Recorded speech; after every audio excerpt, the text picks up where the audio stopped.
മൊസാദിൻ്റെ ആസ്ഥാന മന്ദിരവും ഇറാൻ ആക്രമിച്ചു.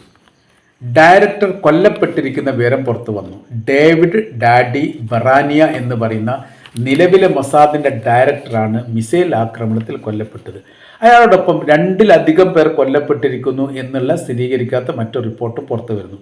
ഇപ്പോഴും ഇതിൻ്റെ കോട്ടേഴ്സിൻ്റെ ഈ പറയപ്പെട്ട ബിൽഡിങ്ങിൻ്റെ തീ അണക്കാൻ പൂർണ്ണമായിട്ട് സാധിച്ചിട്ട് വലിയ ശ്രമങ്ങൾ നടക്കുന്നു എന്ന തരത്തിലാണ് വിവരങ്ങൾ വരുന്നത്.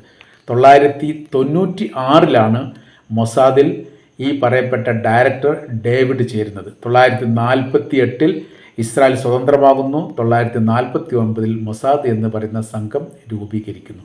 ലോകത്തിലെ വ്യത്യസ്ത രാഷ്ട്രങ്ങളിലുള്ള ഇസ്രായേലിനെതിരെയോ മറ്റേതെങ്കിലും തരത്തിലുള്ള രഹസ്യമായിരിക്കുന്ന സംഭവം വളരെ കൃത്യതയോടുകൂടി ചോർത്തിയെടുത്തുകൊണ്ട് രാജ്യത്തിന് സമർപ്പിക്കാൻ വേണ്ടി സാധിച്ച അപൂർവമായിരിക്കുന്ന ചാരസംഘമാണ് മൊസാദ് എന്ന് പറയുന്നത്. 2019 ഉപ ഡയറക്ടറായിട്ട് ഈ മരണപ്പെട്ടിരിക്കുന്ന ഡയറക്ടർ ഡേവിഡ് ഡാഡിയെ തിരഞ്ഞെടുക്കുന്നത്. 2021 അദ്ദേഹം ഡയറക്ടറായിട്ട് ചുമതലയേൽക്കുന്നു. വലിയ രീതിയിലുള്ള രഹസ്യങ്ങൾ ചോർത്തുന്ന കാര്യത്തിലും ഇസ്രായേലിനെ സഹായിക്കുന്ന കാര്യത്തിലും ഇദ്ദേഹം 1ാം സ്ഥാനത്ത് എത്തിയിരിക്കുന്നു. മുൻപ് ഉള്ള ഡയറക്ടറേക്കാൾ വലിയ രീതിയിൽ മുന്നേറ്റം ഉണ്ടാക്കാൻ വേണ്ടി സാധിച്ച വ്യക്തിയാണ് എന്ന് പറയപ്പെടുന്നു. ഏതായിരുന്നാലും അദ്ദേഹം മരണപ്പെട്ട വിവരമാണ് ഇപ്പോൾ പുറത്തു